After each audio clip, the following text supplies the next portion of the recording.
Welcome to Bruno's MMA show, the online MMA show with the best production values. First of all, cheers to everyone in quarantine. We'll make it through.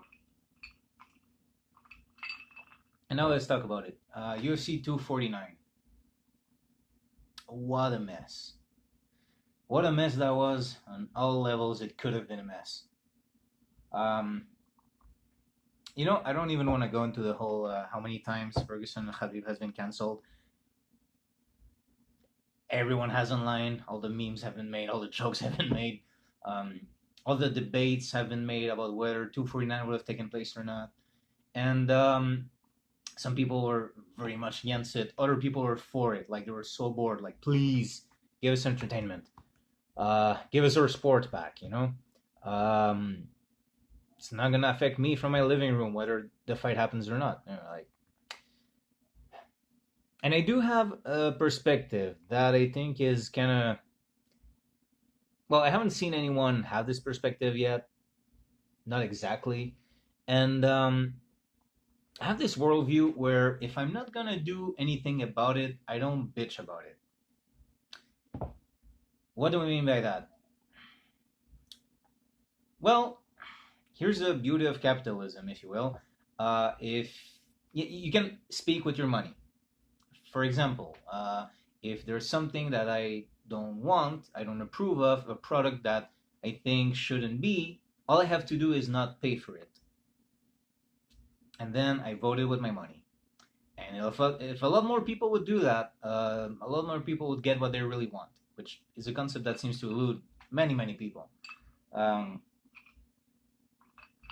and others get it, and I know many fans of MMA will have other means of seeing the fights rather than paying for a pay per view.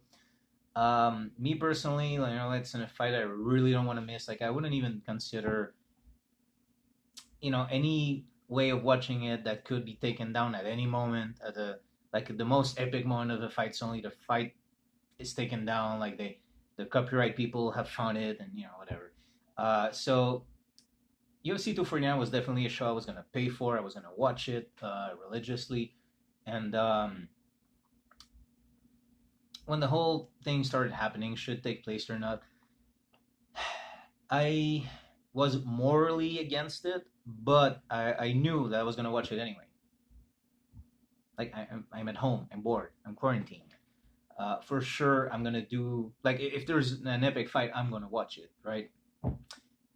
The most needed fight in all of MMA history, in my opinion. I was not gonna skip it. I just wasn't. I was gonna pay full price to make sure I see it in the best quality possible, with no chances of it getting disconnected. So I'm not gonna be complaining about something taking place if I'm gonna participate in its pay-per-view revenue.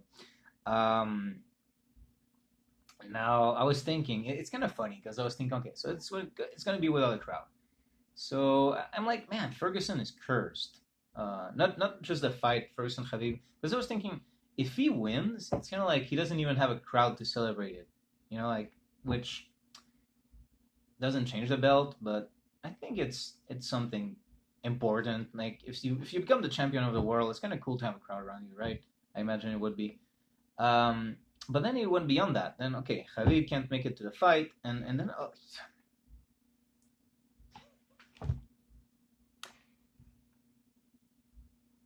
okay, I'm gonna get into it. Like some MMA fans are like, I love martial arts. I love all of its aspects. But here's the thing: it seems to attract the fandom of MMA will attract many people. It will attract people who are interested in the technique, kind of like me. Like I practice martial arts. I love it.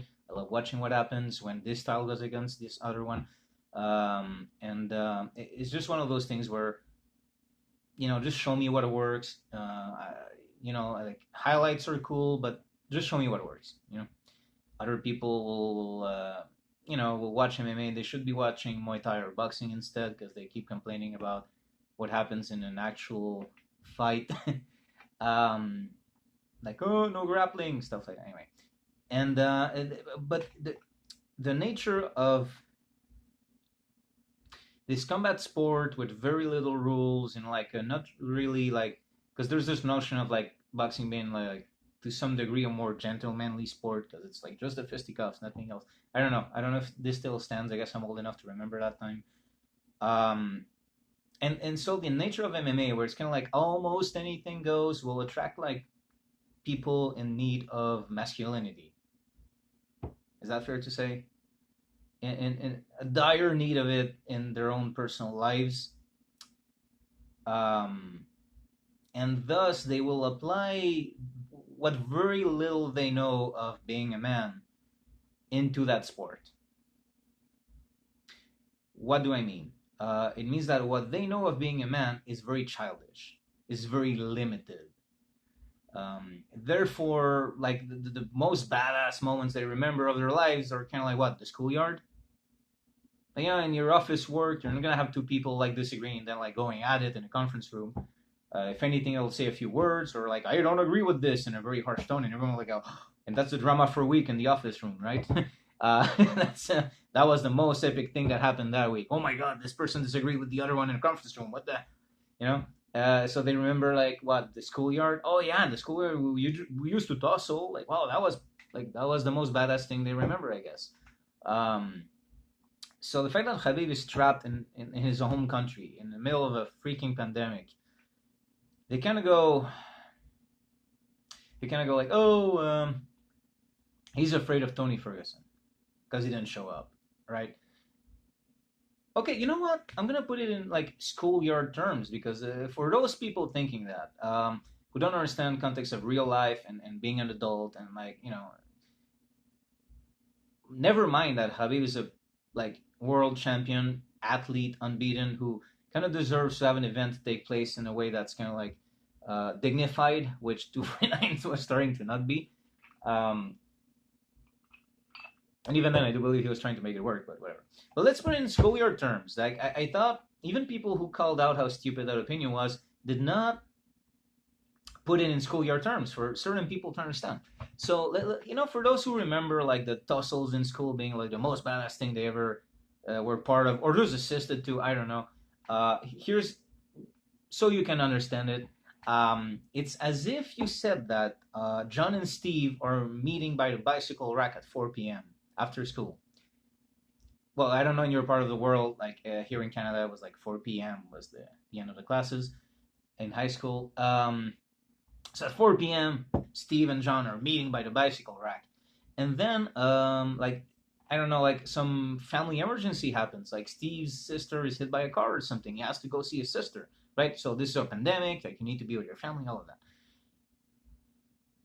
With you in schoolyard rules, terms, and mentality and level of maturity, even then, I think people would be hard pressed in that school to be like, "Oh, Steve ran away from John." No, everyone would pretty much agree. Yeah, I mean, like Steve's sister was hit by a car. It's normal that he's with his family right now, right? It's a family emergency. Um, Maybe the fight is postponed or not. I don't know. Hey, there you go. That's another cursed one, like Khabib and Ferguson. Anyway, so here's the thing: the current pandemic, Habib being stuck in his home country, is like Steve's sister being hit by a car. There's a family emergency here. There's events that are happening that are way beyond whatever the fight was going to be. I'm sorry to say, like I love the sport, but a world pandemic is kind of more important than a brawl in a cage. As important as that fight in a cage is to us martial arts enthusiasts, to MMA fans, or like as important as it is for a sport, it doesn't compare to what's going on in the world right now.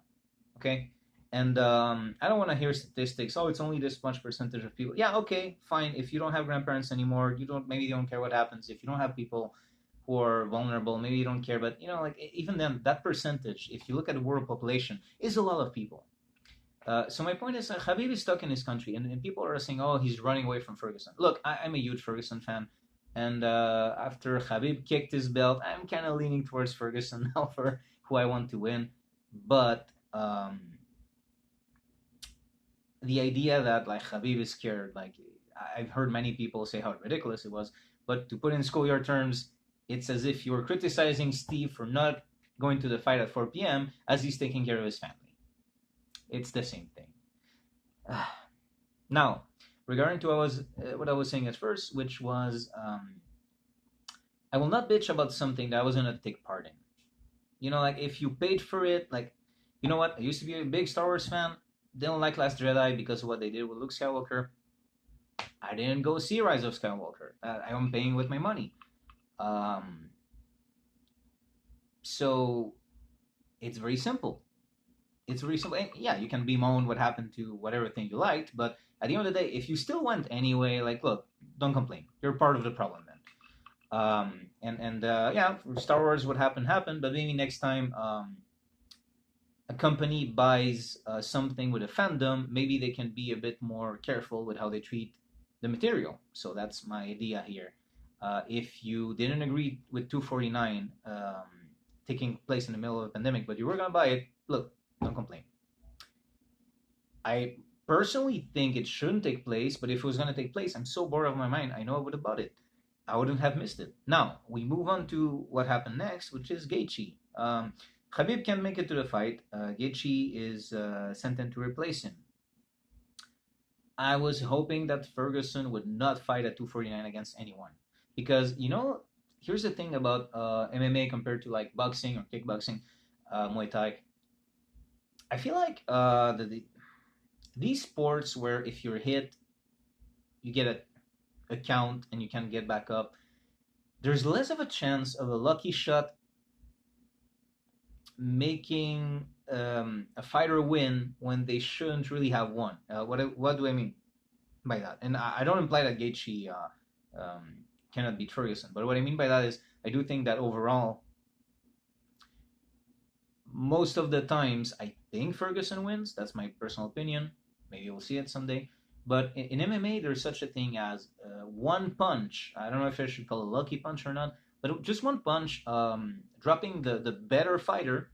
Look, it's happened before. I don't want to give examples because then you're gonna. But it's happened before in the sport where just like the lesser fighter drops the better one and then goes into ground and pound. So the thing is like one lucky shot can make you win because the other person is vulnerable when they're on the ground.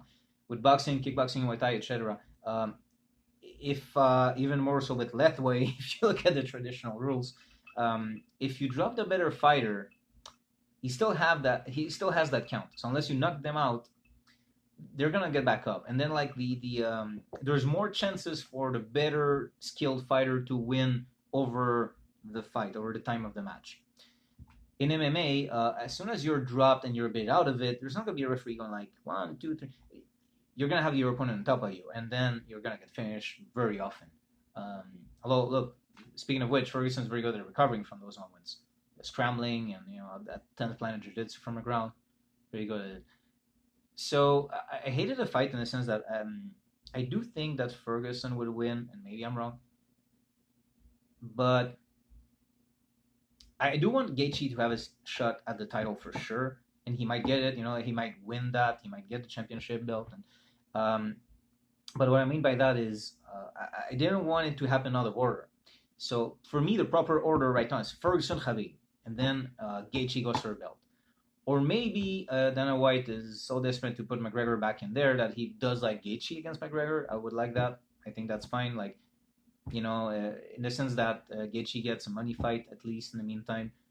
If McGregor manages to beat Gaethje, then sure, like I think he would deserve a shot at the title. If he doesn't beat Gaethje, then at least now there's no excuse for Dana White to try to pull that off again, like McGregor against Khabib. Which I'm not that interested in seeing at the moment, to be honest. We already saw the first one and we saw what it looked like. Not to say that McGregor is not good, but I mean, we saw it now. I want to see other fights for Khabib and or Ferguson.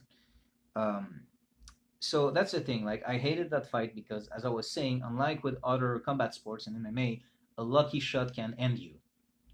And I just hated the idea of, let's say, like, Gaethje hits so hard, he hits Ferguson, Ferguson goes down and doesn't recover, and now we kind of lost that most important fight in the sport ever. Which would be a shame. So what I want to see personally is okay. Here's what I want to see. Here's what I think might happen And here's what I would hate happening, which I can still sort of see. I want to see Khabib and Ferguson happen next. And I want to see Gaethje go up against the winner. Here's what I think will happen, which I'm okay with. Khabib Ferguson will go next. Now that 249 has been completely canceled. Which, by the way, I was very much against, as I was saying, Ferguson versus Gaethje because of the possibility of it destroying the most epic MMA fight ever. But I was still going to watch it, which is, again, my point. I'm not going to complain about it because I was going to watch it. I was going to watch Ferguson and Gaethje. But going back to what I was saying now, what I think will happen would be Khabib and Ferguson. I think Dana White realizes he's going to get too much backlash if he doesn't do that one. Now that there's no excuse to not do it. And then I think they're going to do Conor and Gaethje. I think they're going to do that, which then Gaethje gets a money fight. I hope that they don't try to shelter McGregor from Gaethje. And I think that will be fine because Gaethje in the meantime will get a money fight, which is nice for him. And then Gaethje goes against the winner of McGregor Ferguson. Khabib Ferguson. And hey, if McGregor wins against Gaethje, then sure, let him go against whoever won Khabib Ferguson. It's kind of funny. It felt to me, and I don't know if I'm paranoid here, it felt to me like doing Ferguson and Gaethje was kind of like Dana White's sneaky way of removing one obstacle from McGregor Khabib 2. That's what I think he was doing there. So yeah. What I would hate to happen now, and which might still happen, but I would hate it, is if this, despite like the quarantine ends, like the whole pandemic, or at least the world changes back where we can have fights again, and White sticks with Gaethje Ferguson. I would totally hate that. That would be completely wrong. And then it would be transparent that he was trying to clear the path for McGregor, make it easy for McGregor.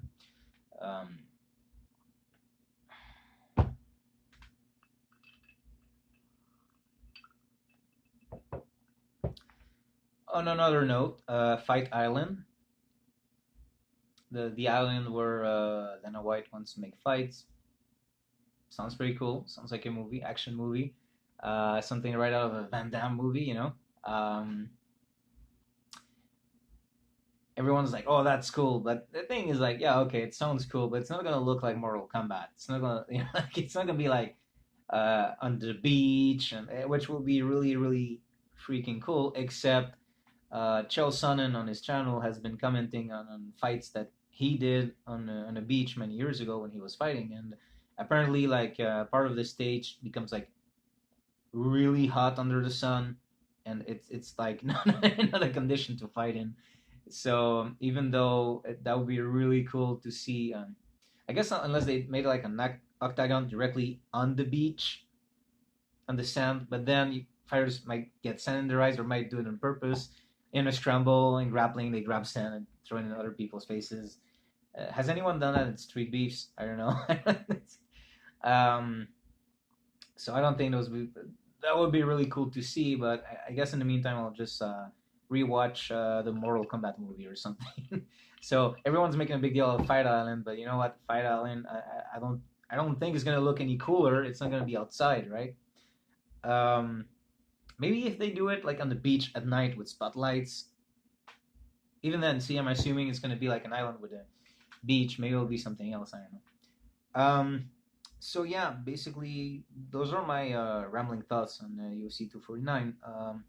I was never gonna complain about it because I was gonna watch it. I really didn't like the idea of Ferguson against Gaethje, and I was gonna watch it. And now that that's been canceled, I'm actually thankful because I would have watched it. I wouldn't have wanted to miss it, but I prefer that they postponed it. I prefer, and then I'm hoping it's gonna be like Khabib and Ferguson. Do it proper, do it in the right order of things. Don't make Ferguson go through Gaethje. That might be a fight also that even if Ferguson were to win, it might take something out of him, which again, like, we want to see like Ferguson Khabib as much at their peak as we can, and Ferguson has been through some wars. Thankfully, I think like I think there's no like deterioration of chin in Ferguson yet. I don't think there's. I mean, obviously he hurt his knee, but I think he's such a machine that if it affects him, like it doesn't affect him enough to slow down. I don't think.